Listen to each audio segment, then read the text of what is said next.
Radhe Radhe. Welcome to my channel. मैं कुसुम मिश्रा। दोस्तों, फिर मैं आज एक नया वीडियो लेकर आपके सामने उपस्थित हुई हूँ। मित्रों, ये बैसाख मास अभी तक चलता आया है और इसमें बैसाख पूर्णिमा भी आने वाली है। तो जिन लोगों ने पूरे महीने तक जब तक नियम आदि नहीं अपना पाए हैं तो उनको मात्र एक दिन में ही पूरा पुण्य वर्जित करना चाहते हैं तो उन्हें क्या उपाय करना चाहिए। साथ में जिन बेटियों की विवाह में देरी हो रही है उनके लिए मैं कुछ उपाय बताऊंगी। और जिनकी कुंडली में चंद्रमा कमज़ोर है अथवा चंद्र दोष है, साथ में व्यतिपात योग भी है, तो ये क्यों महत्वपूर्ण है, व्यतिपात किन कार्यों के लिए महत्वपूर्ण है और कौन से कार्य वर्जित है आदि से संबंधित जानकारी मैं अपने इसी वीडियो के माध्यम से आप सभी के बीच में शेयर करना चाहूँगी। तो प्रिय मित्रों, अगर हमारा वीडियो आपको ज़रा भी हेल्पफुल लगे तो वीडियो को लाइक करिए, कमेंट करिए, शेयर करिए तथा चैनल पे अगर नए आए हुए हैं तो चैनल को सब्सक्राइब भी बस कर दें। तो मित्रों, ये बैसाख पूर्णिमा 1 मई को दिन शुक्रवार को पड़ रही है।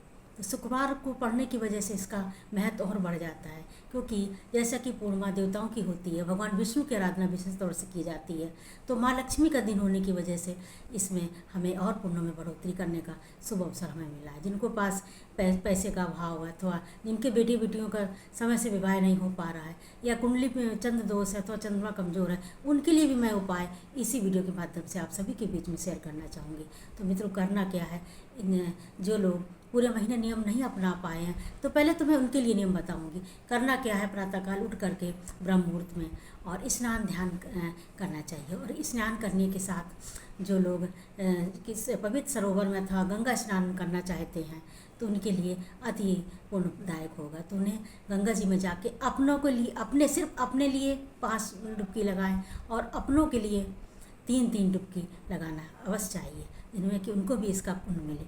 तो और इसके साथ क्या करना चाहिए, सबसे पहले तो इस दिन जो है भगवान शालिग्राम में विष्णु जी के कोई भी प्रतिमूर्त हो उनको विष्णु सहस्त्र के नाम से विष्णु सहस्त्र नाम से 1000 बार उनका अभिषेक करना चाहिए, दूध से अथवा जल से। और उसके बाद में गीता का पाठ करना चाहिए। गीता का कोई भी पाठ का अध्याय का पाठ आप एक कर सकते हैं। उसमें क्या मिलता है, उसमें अश्वमेध यज्ञ के बराबर पुण्य मिलता है। अब देखिए, अश्वमेध यज्ञ कोई ऐसे साधारण व्यक्ति तो नहीं करा सकता, भगवान राम ने कराया था तो उसकी तो आपने रामायण में इसका उल्लेख मिलता ही आपको, उनको कितने मुसीबतों का सामना करना पड़ा था। तो अगर मात्र हमें एक दिन के स्नान से या एक दिन के कुछ कार्य करने से मिल जाए तो ये बहुत ही आसान चीज़ है हमारे लिए, तो इसको भी करना चाहिए। और साथ में जैसे कि स्कंद पुराण में वर्णन आता है कि अगर भागवत जी का कोई भी श्लोक पूरा अथवा आधा अथवा आधे से भी आधा अगर एक हम श्लोक पढ़ते हैं तो वो मेन श्लोक जो है हम लोगों को मालूम नहीं होता है, जो कि हम लोग अक्सर बोलते हैं, वो ये है श्लोक, कृष्णाय वासुदेवाय हरे परमात्मे प्रणता क्लेश नाशाय गोविंदाय नमो नमः। ये भगवान को आर्त भाव से, दुखी भाव से बुलाने का मंत्र है। तो इसको तो आप कर ही सकते हैं, इसको आप करना चाहिए। और साथ में पितरों के निमित्त हमें इस दिन दही और चूरा अथवा जल का हमें दान करना चाहिए। और साथ में तो ये तो नियम हमें सभी व्यक्तियों को करना चाहिए, परंतु जिनके कुंडली में चंद्र दोष है तो चंद्रमा कमज़ोर है तो उन्हें खीर बना करके चंद्रमा की रोशनी में रखना चाहिए। और उसके रोशनी के रखने के बाद भगवान को दूध में तिल मिलाकर अभिषेक करना चाहिए चंद्रदेव को। और ये संभव ना हो पाए तो भगवान सोमनाथ या का रूप मान करके किसी भी शिवालय में जाके दूध और कच्चे दूध से गाय के और साथ में काले तिल से अभिषेक करना चाहिए।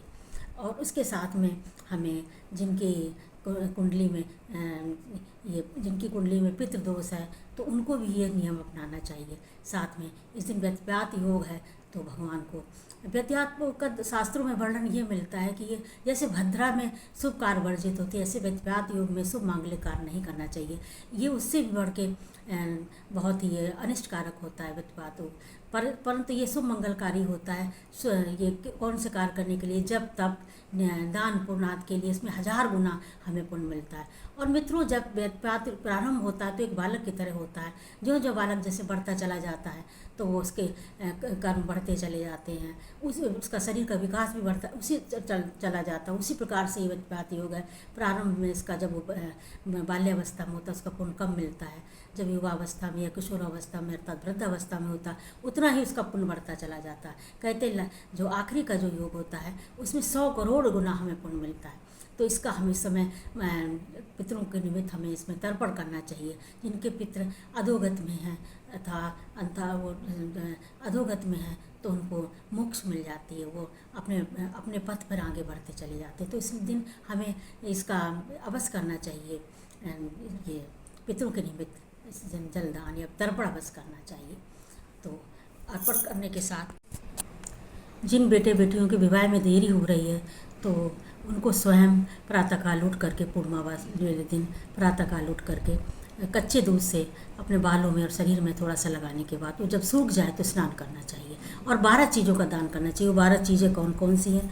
नंबर 1 पे देसी इत्र है, नंबर 2 पे मखाना या अथवा काजू, और नंबर 3 पे 1 लीटर दूध गाय का, और उसके बाद पाव भर चीनी चौथे नंबर पे, 5वें नंबर पे 1 किलो चावल, और छठे नंबर पर मोगरा अथवा गुलाब का फूल जो महकने वाला फूल होता है वो, और 7वें नंबर पर कपूर, नंबर 8वें पर घी शुद्ध चाहे थोड़ा ही 25 ग्राम ही हो, और 7वें 9वें नंबर पर रुई का दान, 10वें पे सफ़ेद चंदन, और 11वें पे बतासा अथवा पेठा थोड़ा थोड़ा सा थोड़ी मात्रा अपने सामर्थ्य के अनुसार, और 12वें नंबर पे सफ़ेद गमछा अथवा सफ़ेद वस्त्र। ये किसी सुपात्र ब्राह्मण को दान करना चाहिए। अगर ये देश काल की वजह से उपस्थित ना इसमें परिस्थित बस ना अगर मिल पाए कोई ब्राह्मण तो मंदिर में दान कर देना चाहिए। तो मित्रों ये रही जानकारी आपकी, और इसके साथ में हमें इन सब नियमों का पालन करना चाहिए। तो बस वीडियो हमारा आज का यहीं तक, मिलते हैं नेक्स्ट वीडियो में।